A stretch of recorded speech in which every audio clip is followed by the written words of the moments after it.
I need to ask you something. And I need you to be honest with me. Do you ever get the feeling that nothing's real? Like this world we're experiencing is just something our brains are putting together to make sense of everything? What if I'm not even real? What if none of this is actually happening? To be honest, the more I think about it, the more I feel like life is just an open world video game. And the longer I play, the more I notice all the patterns, the loops. Who programmed all this? Why? It doesn't make any sense. If life is a game, then nothing really matters, right? Everything we experience is built, either by nature or by us. Mountains, trees, the air we breathe, the values we swear by. Everything is a construction. Nothing feels real.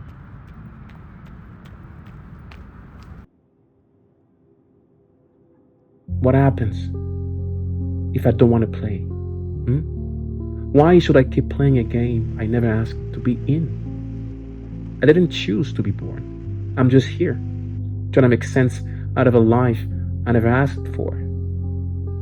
It is so hard for me not to think about all those questions and just pause for a second. Because even if I tell myself that life is just a construction, just a game, I am still afraid that if I die today, my life would have amounted to nothing. And I would have wasted it. So I just keep doing stuff for the sake of doing things. I have this hunger for discovery or understanding. But the more I discover and understand, the more it feels like I'm further and further from the truth.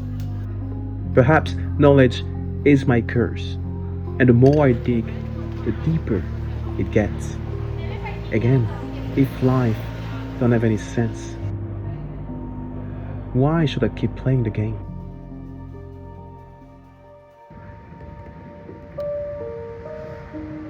Anyway, still have to do my laundry. It's kind of boring, but I have my phone. I can just watch all those videos and scroll, feeding myself with content disguised into knowledge. So I can better accept that I don't want to think about those questions, that I don't want to face this nonsense that is my life. But she was not doing that. Yeah, the woman that runs this laundromat. I was scrolling on my phone, but she was just sitting there, looking at people, at cars, looking at the world. It's funny because we don't speak the same language. We're living two very different realities, separated by so much. But she had something in her eyes.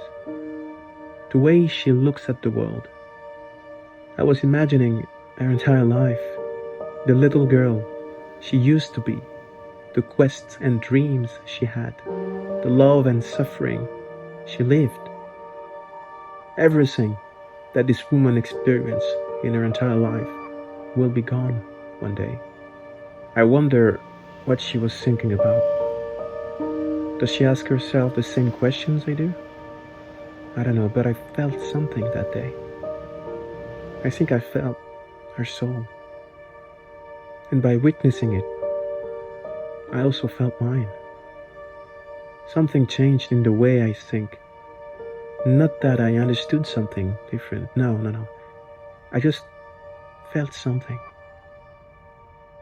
I wonder, even if life is a video game, even if none of this is real in the way we think, my feelings are real. My pain is real. My love is real. I don't need to think more. I think I need to feel more. I was refusing to play the game of life, but even refusing to play is playing. I cannot escape the fact that I exist, but I can choose what to do with that existence. So the real question is not, do I want to play? Maybe it is, now that I am here, what do I do? The empathy I felt towards this woman made me realize that we all share existence together. We think we're separate from this game, from the world, from the universe. But we're not. We are not just players in the game. We are the game. So maybe it doesn't matter if life is real or not. Maybe the point is just to play, to explore, to connect. We are all the main characters of our own lives. We didn't choose to live, but we choose what to do next. I think we're told that life needs a purpose to make sense, but a sunset always fades. A song always ends, and yet they matter. Life doesn't make sense because you find a reason. It makes sense because you're living it. To exist is this tension between moments of meaning and moments of pure nonsense. And some days, I don't want to play either. I lost myself trying to understand life when all life ever asked me to do was to let it flow, to surrender, and just live.